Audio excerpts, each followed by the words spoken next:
taking us to that place. Our New Testament reading today comes from Matthew 13, beginning in verse 44, reading through verse 52. So if you decide I'm stuck in Matthew 13, I promise we get out of Matthew 13 today. The kingdom of heaven is like a treasure hidden in a field, which someone found and hid. Then in his joy he goes and sells all that he has and buys that field. Again, the kingdom of heaven is like a merchant in search of fine pearls. On finding one pearl of great value, he went and sold all that he had and bought it. Again, the kingdom of heaven is like a net that was thrown into the sea and caught fish of every kind.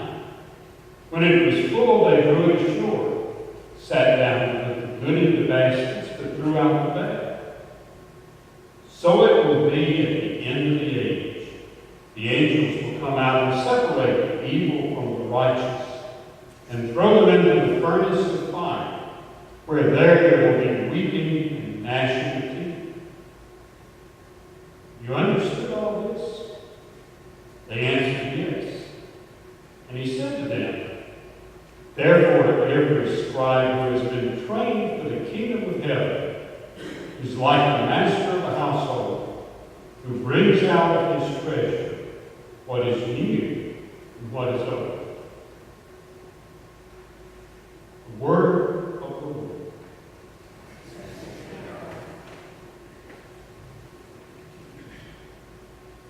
If you could ask God for only one thing, just one, only one, what would it be?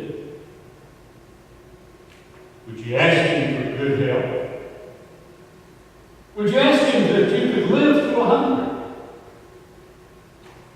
Would you ask him that you win the lottery?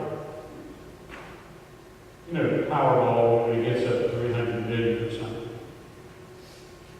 Would you ask God for all your debts to be paid? For comfort that you could transfer on to your children? But remember, you only had one thing you could ask for. And most of us are accustomed to living a smorgasbord life.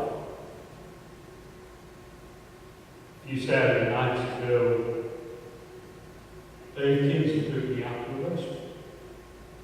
And it was one of those places that there was buffet line after buffet line after buffet line of things laid out. And I told him then I wanted to pray the prayer that one little boy was overheard to pray at his first church potluck dinner. Lord, make my capacity equal to my opportunity. Well, we don't like having to choose just one thing. We want to live maybe choosing one at a time, but we'd like to get around to all of them sooner or later.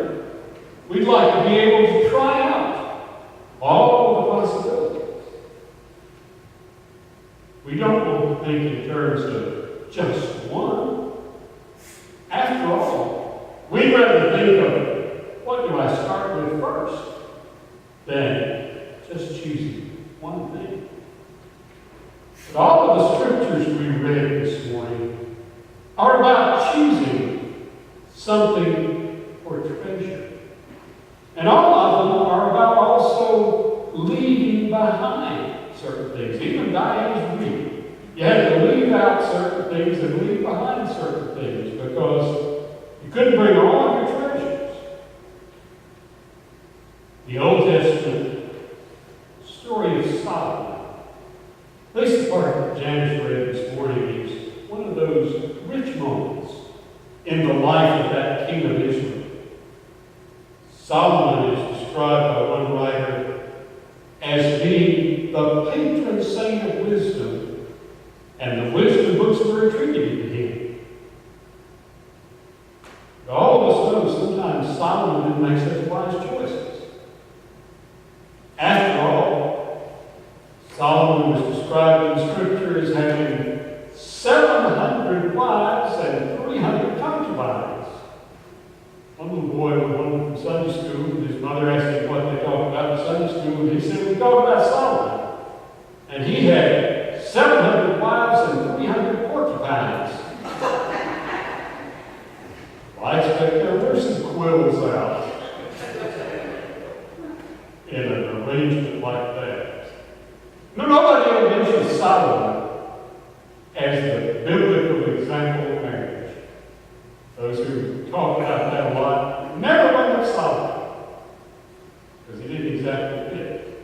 But at this point in his life, only one royal act has been described in the Book of Kings, and that is that Solomon entered a marriage with Pharaoh's daughter, probably a political marriage to some Edomites, and in turn, Solomon goes to one of those places where Israel had worshipped, called in Scripture often a high place, Gibeon.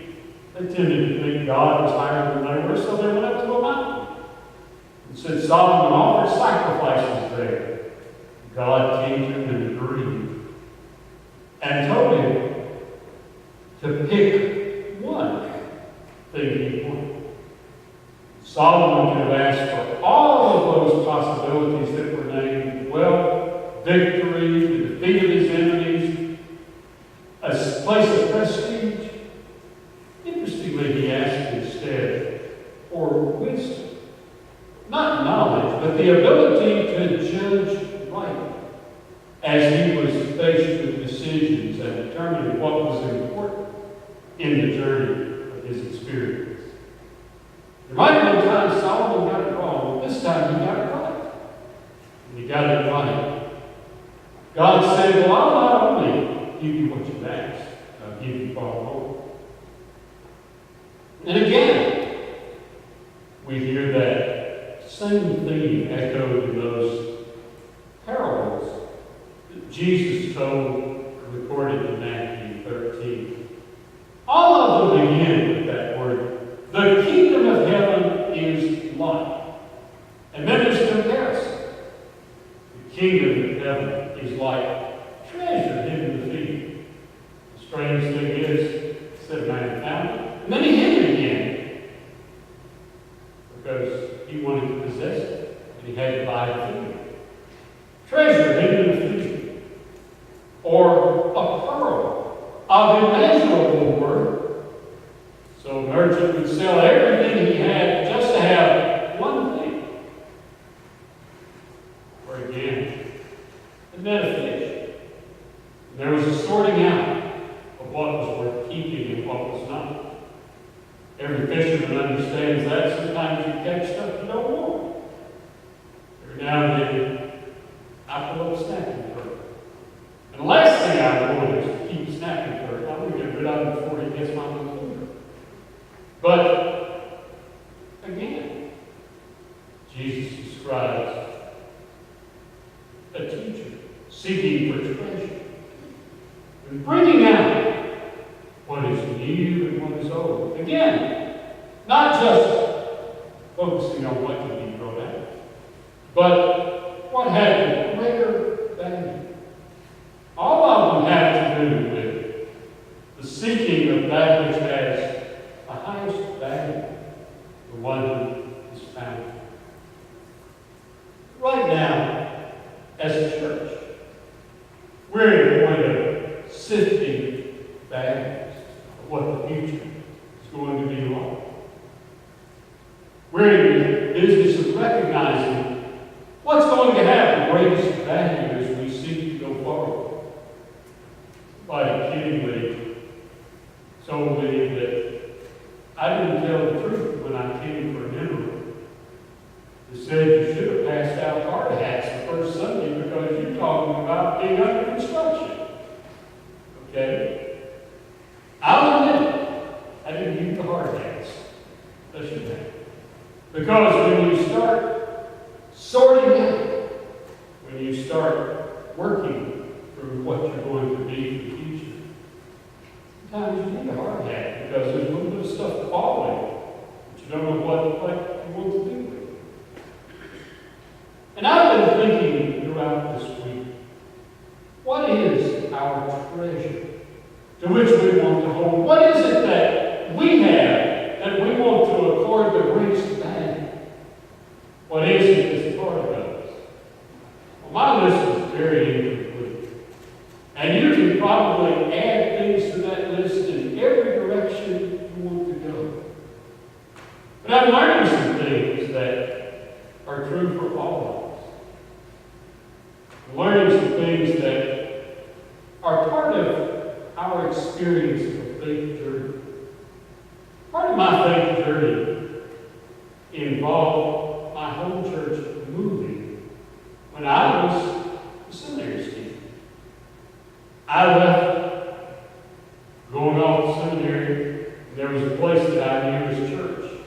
And that had been the place where I had been since I was a little child, where I had been baptized, where there had been all kinds of experiences that I had had. Where I know as a 7-year-old I sang my first solo. Lord help those people. They were patient. But suddenly, the place where I had gone to church was no longer part of that community's worshiping experience. That's craft store, some of you probably did. But again, that reminded me of something about the sorting of that. That it wasn't bricks and mortar that made the church. I've been listening to some of my friends in Emporia. I told you last Sunday about Calvary Baptist Church in Emporia losing their educational buildings to fire. I've been listening to those folks. They started a Facebook page this week that was about their memories. After about 2 posts, the next 170-some posts that had gone up there had nothing to do with the building. But they had everything to do with what had happened to them in their journey. They began to talk about people. They began to talk about what had happened in their lives. And I realized that though you have a beautiful place to worship, though you have a lot of building here, this is not the church. This is not the centerpiece of value. This is not where the treasure really is. The treasure is found in the ways in which we have experienced Christ. Since I came here, I've been listening a lot. I'm hearing a lot of good stories. Stories from some of you about coming down one of these aisles to share your commitment for the first time to Jesus Christ. About being baptized up in the baptistry behind the choir, way up there. A couple of people said, well, I was scared when I got baptized. Stories about kids sitting up in the balcony and getting the evil eye from mother and dad in the choir. And knowing that when you got out of the balcony, you were in trouble. Stories about being in somebody's Sunday school class. Stories about somebody saying that Dr. Gamble sounded most like God taking a nap. But they're treasures about. Treasures about weddings here down in China. Treasures about the experiences of finding God's presence. My home church, I discovered one of the joys was when I moved out of the nursery in the 4 and 5-year-old department. And everybody loved to go to the 4 and 5-year-old department because there was a lady named Miss Irene in there. And when I got to that department, I knew I was her favorite person. Without question.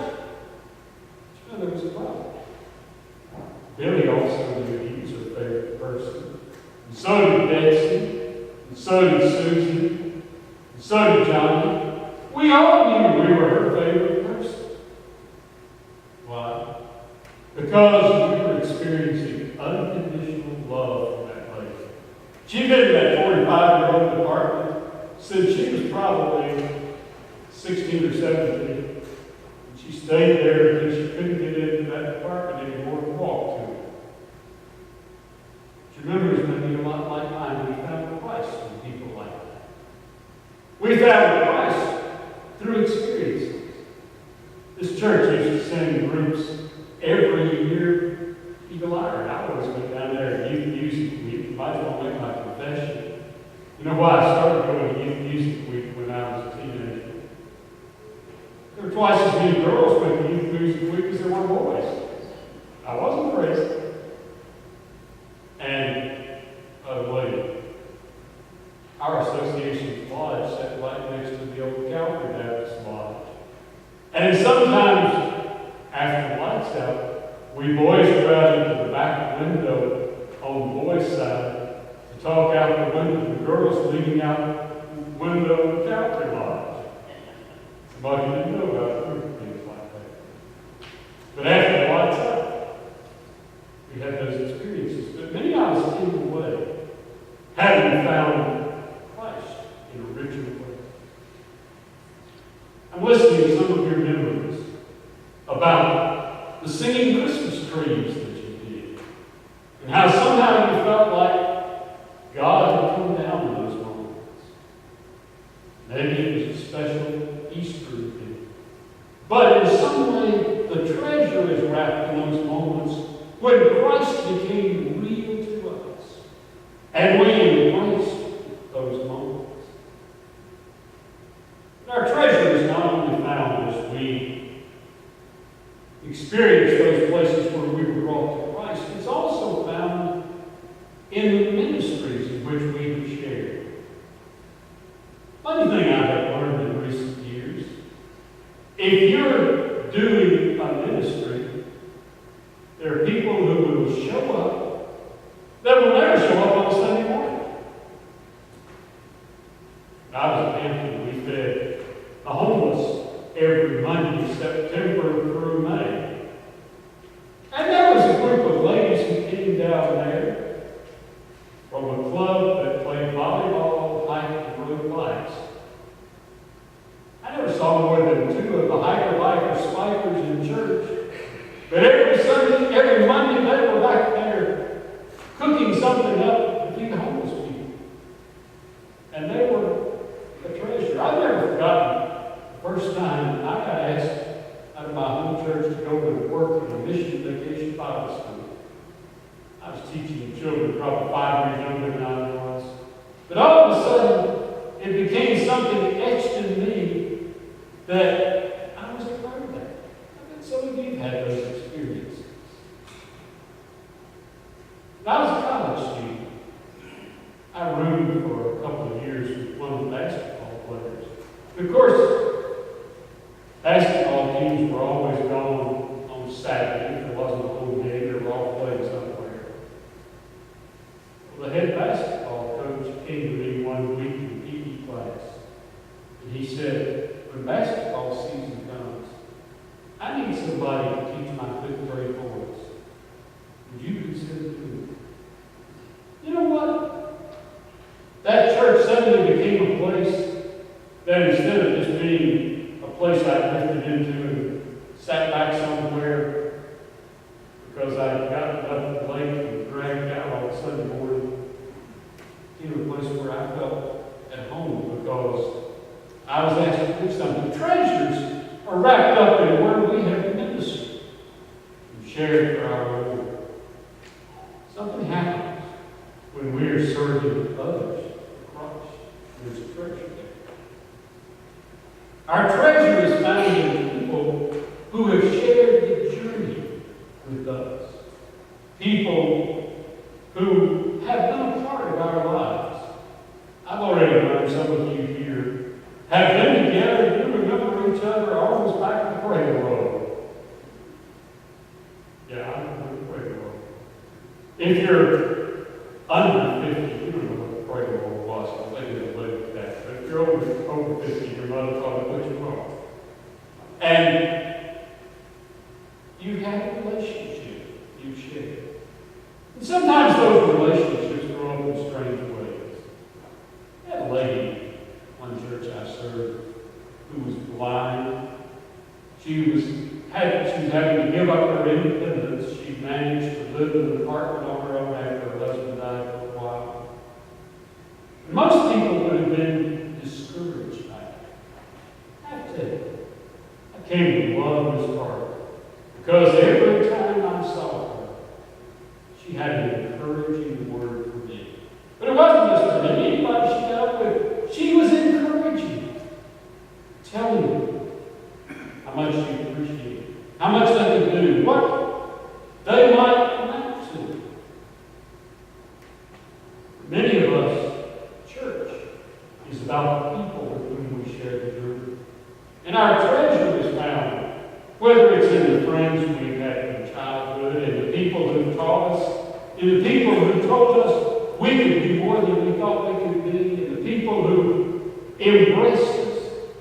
Or any new friend, maybe we've only known for a few weeks, but in them we have found someone worth knowing.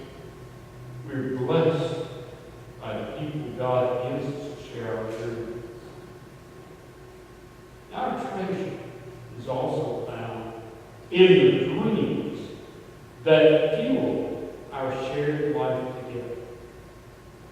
This church would not exist without dreams, whether it was the dream in the 1890s to begin another congregation in Roanoke Baptist, or whether it was the dream to put up the sanctuary in 1924, the dream in the 1950s to add a children's and youth building, the church dared to adopt stands that were not always the most popular or the most exciting, the dream of building a chapel to honor Dr. Owen, the dream of being the first major Baptist church in Roanoke to be led by a female pastor. Dreams of fuel who this church is. Part of our need right now is to dream some dreams again. Because those dreams that we treasure out of the past that have fueled the journey are the thing that we need right now. But let's face it, there's a universal in church life. Every time the church goes through harder times, we shrink our dreams. We bring them down because we're not sure we can handle the big dreams anymore. I'm convinced we don't do a lot of dreaming about where God might lead us. Sometimes we just get into the mode to try to survive. And that's not something unique about this church. It's the reality of most of the churches across the Commonwealth of Virginia today. They're in survival mode. We still need to dream. And let's be honest. It needs to be a big enough dream that to accomplish it, God has to show up. Because if our dream is so small that we can do it on our own, it's not much of a dream. And I've discovered something. It only takes 3 people in the church. 3 people can kill the dream. 3 people can handicap the church by their negative approach. 3 people can make the preacher's life miserable. Or 3 people can become the key to sharing a dream that focuses us outward again, that focuses us on what God can do, that focuses us on the treasure that we really hold. Just be sure when you're dreaming, take some folks along with you. Because all the dreams of the world catch pride outward. But when we get a dream that's big enough to share, and we share it, somebody else might be excited by our dream and get motivated by it. is doing something because we've submitted to Him. Calvary Baptist Church, what is your treasure? And if you know what your treasure is, then are you seeking with all of your being to use that treasure to propel yourselves into the future? If you can have just one treasure, what would it be? And how will you make treasure moves this church in God's future? We're choosing. Maybe choose well. Father,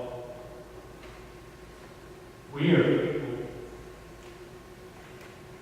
who are here because you called us to come.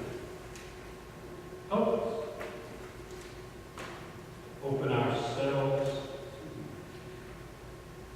to commit ourselves to what you want to do and to trust you. You will lead us beyond where we dare to believe. Guide us today that we will be committed to you that honors the cross, whose name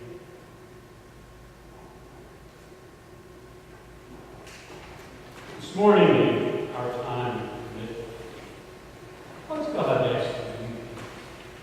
Where's God leading you as you look at the future? What is it He wants in you, in us together, and from His people as we seek to walk with Him? And then, if you know what He wants, what will you do? You wait and hear if there are any commitments to this church in our time.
If you are a little bit of a technical person, think about it. You might become our most skilled next video operator. And I will say, probably the most skilled operators in the bunch are those under 25. So, boy, you're teenagers. They have it already. They're good at it. I will not be here the next 2 Sundays. When it came, we had the curriculum works already. Shared that with the committee, and they said that was fine, but I wanted you to know. No, I'm not a fan, but my family would probably have my hand if I didn't go with it. So, thank you for understanding. Would you bow? Lord, you have called us to be your people. And as we go out from this place, let us see the presence